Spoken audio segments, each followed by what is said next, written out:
ونصلي على رسوله الكريم أما بعد قال الله تبارك وتعالى في كلامه المجيد أعوذ بالله من الشيطان الرجيم بسم الله الرحمن الرحيم يا أيها الذين آمنوا اتقوا الله حق تقاته ولا تموتن إلا وأنتم مسلمون صدق اللہ العلی العظیم۔ برادران اسلام، ایک تو الحمدللہ آج ہمارے ہاں تراویح میں قاری نعمان صاحب ہیں پونا کے علاقے کے، انہوں نے پوری منزل الحمدللہ سنائی اور آج ہی ختم قرآن ہوا۔ اللہ ان کی محنت کو اور سننے والوں کے سننے کو قبول و منظور فرمائیں۔ اللہ کا شکر ہے کہ پورے قرآن پاک میں انہیں ایک بھی غلطی نہیں لگی، تو یہ بہت بڑا ان کے لیے اعزاز ہے۔ اللہ تبارک و تعالی اس سے زیادہ انہیں مزید خدمت کرنے کی توفیق عطا فرمائے۔ آج کے درس میں نے عرض کرنا تھا تقویٰ کے بارے میں کہ تقویٰ کیا چیز ہے، کیونکہ اللہ نے قرآن میں کئی مقامات پہ فرمایا ہے کہ ایمان والو اتقوا اللہ، اللہ سے ڈرو۔ اسی طرح رمضان المبارک کے بارے میں بھی اللہ نے فرمایا کہ یا ایھا الذین آمنوا کتب علیکم الصیام کما کتب علی الذین من قبلکم لعلکم تتقون، تاکہ تم تقوی حاصل کر سکو۔ اسی طرح اللہ نے قرآن میں فرمایا ہے ان اکرمکم عند اللہ اتقاکم، اللہ کے ہاں عزت والا وہ ہے جو سب سے زیادہ ڈرنے والا ہے، سب سے زیادہ تقوی کا اختیار کرنے والا ہے۔ اور اسی طرح اللہ نے فرمایا وَمَن يُعَظِّمْ شَعَائِرَ اللَّهِ فَإِنَّهَا مِن تَقْوَى الْقُلُوبِ، جو لوگ اللہ کے شاعر کی تعظیم کرتے ہیں یہ بھی دلوں کا تقویٰ ہے۔ اور اسی طرح اللہ نے فرمایا مَن يَتَّقِ اللَّهَ يَجْعَل لَّهُ مَخْرَجًا، جو آدمی متقی بن جاتا ہے اللہ اس کے لیے مشکل سے نکلنے کے راستے خود پیدا فرماتے ہیں۔ وَيَرْزُقْهُ مِنْ حَيْثُ لَا يَحْتَسِبُ، اور اس کو ایسے مقام سے رزق عطا فرماتے ہیں جہاں سے اس کو کبھی گمان بھی نہیں ہوتا۔ گیلان کے علاقے سے یہ بڑا مشہور علاقہ تھا جس میں حضرت عبدالقادر جیلانی رحمۃ اللہ علیہ جن علاقوں میں پیدا ہوئے، وہاں ایک نوجوان تھے جو بڑے ہی متقی، بڑے ہی پرہیزگار اور اللہ کے احکام کی پابندی کرنے والے۔ ایک دفعہ وہ روزے کے ساتھ تھے اور ایک چھوٹے سے ندی کے کنارے پہ چل رہے تھے اور انہیں شدید بھوک لگی ہوئی تھی۔ وہ سوچ رہے تھے کہ یا اللہ اب میں کیا کر سکتا ہوں، میرے پاس کھانے کو تو کچھ نہیں ہے۔ پھر سوچا کہ چلو ندی تو ہے نا، پانی پی کے افطار کر لوں گا۔ اسی اثناء میں دیکھا کہ ایک سیب جو ہے وہ تیرتا ہوا آ رہا ہے، تو انہوں نے اپنے اس بھوک کے غلبے کی وجہ سے فوراً سیب کو پکڑ لیا اور سیب بھی کھایا اور پانی بھی پیا، افطار کر لیا۔ جب افطار سے فارغ ہوئے تو یکدم خیال آیا کہ اللہ عالم یہ سیب کس کا تھا، میں نے تو بغیر تحقیق کیے ہوئے کھا لیا ہے۔ حالانکہ تحقیق ضروری تھی، کیونکہ حدیث میں آتا ہے حضور نے فرمایا کہ میں گھر میں آیا تو میں نے دیکھا کہ ایک کھجور پڑی ہے، لیکن مجھے خیال آیا کہ کہیں خدا نہ کرے یہ صدقے کی نہ ہو، کیونکہ اگر صدقے کی ہو تو مجھے کھانا منع ہے، تو اس لیے اس کو حضور نے چھوڑ دیا، نہیں کھایا، تاکہ تقوی پر عمل فرمایا اور مشتبہ چیز کے بارے میں دخل نہ دیا۔ تو وہ اس نے پھر سوچا کہ اس کا حل یہ ہے کہ اسی ندی پر جہاں سے وہ سیب آیا تھا نا، اسی کے الٹا راستے سے چلتے چلتے دیکھا کہ آگے ایک سیب کا بہت بڑا باغ ہے اور اس سیب کی ٹہنیاں جو ہیں وہ اس ندی کی طرف جھکی ہوئی ہیں اور اس سے کئی پھل بھی لگے ہوئے ہیں۔ تو وہاں جب گئے تو انہوں نے جا کے دیکھا کہ ایک جھوپڑی میں ایک بزرگ بیٹھے ہوئے ہیں 70-80 سال کے، ان کو سلام کیا اور فرمایا کہ بھائی یہ باغ آپ کا ہے؟ انہوں نے فرمایا نہیں بھائی، میں تو یہاں تقریباً 20 سال سے کام کر رہا ہوں، میں نے تو کبھی اس باغ کا پھل بھی نہیں چکھا ہے، میرا نہیں ہے، میں تو ملازم ہوں۔ انہوں نے کہا مالک کون ہے؟ انہوں نے کہا مالک فلاں جگہ آپ کو ملیں گے۔ تو وہ تلاش کرتے کرتے اس مالک کے پاس پہنچا اور اس سے کہا کہ حضرت مجھ سے غلطی ہوئی ہے، میں اس کی قیمت دینے کے لیے بھی تیار ہوں اور معافی مانگنے کے لیے بھی تیار ہوں کہ ایک سیب آ رہا تھا میں نے کھا لیا، مجھے تسلی اور یقین ہوا کہ واقعی یہ سیب آپ کے باغ کا ہی تھا۔ اب اس کا ایک ہی حل ہے، یا تو مجھے آپ معاف کر دیں یا اس کی آپ قیمت لے لیں۔ انہوں نے فرمایا بھی نہیں، نہ میں معاف کرتا ہوں اور نہ میں تمہیں اس کی قیمت لینے کے لیے تیار ہوں۔ تو انہوں نے کہا جی پھر اس کا حل کیا ہوگا؟ انہوں نے کہا حل یہ ہے، ایک تو تم میرے پاس 1 سال کام کرو گے اور دوسرا حال یہ ہے کہ میری ایک لڑکی ہے جو گونگی بھی ہے، بہری بھی ہے، اندھی بھی ہے اور لنگڑی بھی ہے، اس سے شادی بھی کرو گے؟ اگر یہ دونوں شرطیں تمہیں منظور ہوں تو پھر تو میں تمہیں معاف کروں گا، ورنہ میں معاف نہیں کرتا۔ انہوں نے سوچا کہ چلو اللہ کی پکڑ سے تو یہی پکڑ بہتر ہے، 1 سال کی محنت ہی کرنی ہوگی۔ 1 سال تک کام کرتے رہے۔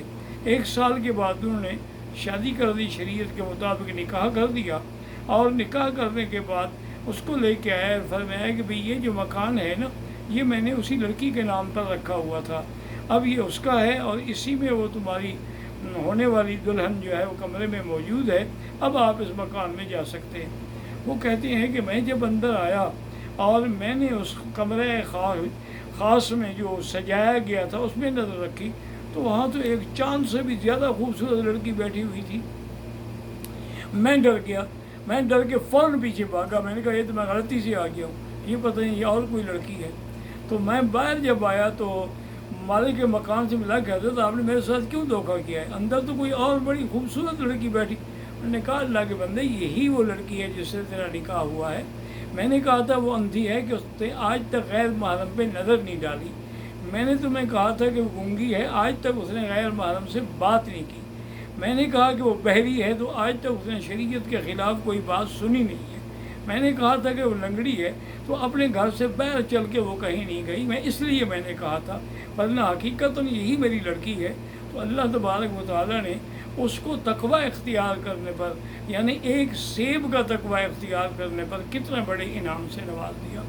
امام احمد بن حنبل رحمۃ اللہ علیہ، ان کے ایک بیٹے تھے، صالح ان کا نام تھا، وہ ایک محکمے میں قاضی لگے رہے۔ تو ایک دفعہ یہ ہوا کہ کچھ ساتھیوں نے دیکھا کہ آج کھانا پکانے کے لیے ہمارے پاس نمک نہیں ہے، تو انہوں نے جا کر وہ نمک صالح کے گھر سے لے لیا اور کھانا پکا لیا، تیار کر لیا۔ جب کھانا حضرت کے سامنے رکھا گیا تو آپ نے فرمایا بھی آج مجھے کچھ کھانا مشکوک لگتا ہے، کیا اس میں آپ لوگوں نے کیا ڈالا ہے؟ انہوں نے کہا حضرت کوئی نعوذ باللہ کوئی مشکوک چیز نہیں ہے، ہم نے تو آپ کے بیٹے صالح کے گھر سے جا کے نمک لیا تھا۔ انہوں نے فرمایا میں نے قسم کھائی تھی کہ صالح کے گھر کی کوئی چیز نہیں کھاؤں گا، چونکہ وہ سرکاری ملازم رہا ہے، تو سرکاری ملازم جو ہے لازماً اس سے غلطیاں ہوتی ہیں، اس سے زیادتیاں ہوتی ہیں، تو آپ لوگوں نے اس سے نمک لے کر اس پہ ڈالا ہے، لہٰذا میں نہیں کھاؤں گا۔ تو نے کہا پھر ہمیں حضرت حکم فرمائیں کہ ہم کیا کریں؟ فرمایا باہر لے جاؤ، اگر کوئی غریب مل جائے تو دے دو، ورنہ اس کے نہ ملے کوئی تو پھر دریا میں ڈال دینا، مچھلیاں جانور وانور کھا لیں گے۔ تو ایک یعنی نمک، اور وہ بھی بیٹے کے گھر سے، حالانکہ ضروری بھی نہیں تھا نعوذ باللہ کہ ان کے بیٹے نے کوئی غلط کام کیا ہو۔ اسی طرح امام ابو حنیفہ رحمۃ اللہ علیہ کے زمانے میں ایک بکری چوری ہو گئی، تو آپ نے بکریوں والے کو بلایا اور پوچھا بھی ایک بکری کی عمر کتنی ہوتی ہے؟ انہوں نے کہا جی 7 سال ہوتی ہے۔ تو آپ نے اپنے خادموں کو حکم دیا کہ 7 سال تک اس علاقے سے کوئی گوشت نہ خریدا جائے، ہو سکتا ہے اسی چوری کی بکری کا گوشت ہو، تو لہٰذا میں کیسے اگر ضرورت ہو گوشت کی تو کسی دوسرے شہر سے جا کر باقاعدہ بکری خرید کر کے اپنی ذبح کریں، لیکن کسائیوں کے پاس بنا ہوا گوشت نہ خریدیں۔ ممکن ہے کہ ان کے پاس یہ لوگ سستا سمجھتے ہوئے ایسے چوری کا مال جو ہے وہ خرید لیتی ہیں۔ اسی لیے میرے آقا کی ایک حدیث مبارک ہے کہ الحلال بین والحرام بین، حلال بھی واضح ہے شریعت میں اور حرام بھی واضح ہے کہ یہ حلال ہے، جیسے نکاح حلال ہے، زنا حرام ہے، سود حرام ہے، تجارت حلال ہے، وبینہما امور مشتبہات، لیکن اس دونوں کے درمیان میں کچھ امور ایسے ہوتے ہیں جن میں شبہ ہوتا ہے کہ اللہ جانے یہ حلال ہے یا حرام ہے۔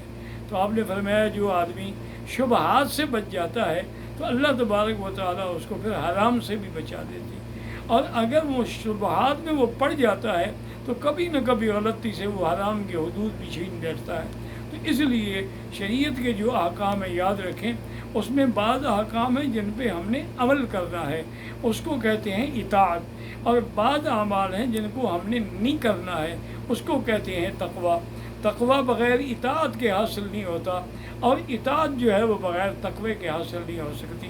تو اس کے لیے شریعت کے اندر جیسے اب نماز ہے، اس میں کتنے احکام ہیں جو ہے کرنے کا حکم دیا گیا ہے، اور انہی کے اندر ہمیں یہ بھی حکم دیا گیا ہے کہ نماز کو تم مذاق نہ سمجھو، نماز کے اندر ہنسو نہیں، نماز کے اندر اللہ کے سوا غیر کی طرف توجہ نہ کرو۔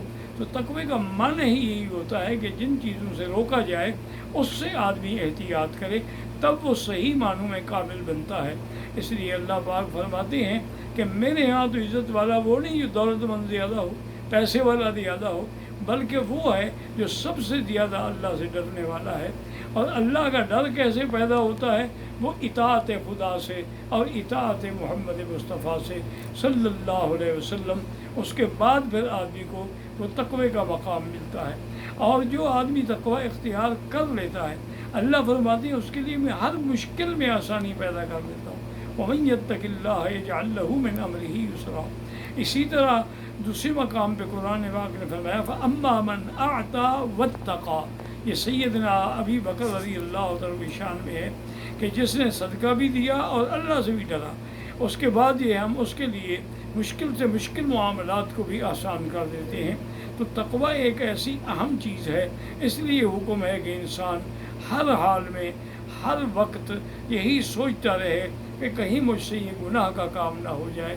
تو جب یہ بچنا اختیار کر لے گا تو اللہ تبارک و تعالیٰ، اسی لیے بعض علماء نے لکھا ہے کہ ولی بننے کا طریقہ یہی ہے کہ ان اولیاء الا المتقون، اللہ کے ولی وہی ہوتے ہیں جو اللہ سے ڈرنے والے ہوں۔ انہوں نے کہا کہ تم عبادت کرتے ہو لیکن ڈرتے نہیں ہو، اس کا معنی ہے کہ وہ عبادت بھی تمہاری قبول نہیں۔ تم نمازیں پڑھ رہے ہو، روزے رکھ رہے ہو، رمضان المبارک میں بڑی محنت کر رہے ہو، لیکن اللہ سے نہیں ڈرتے تو کوئی فائدہ نہیں۔ وآخر دعوانا ان الحمد للہ رب العالمین۔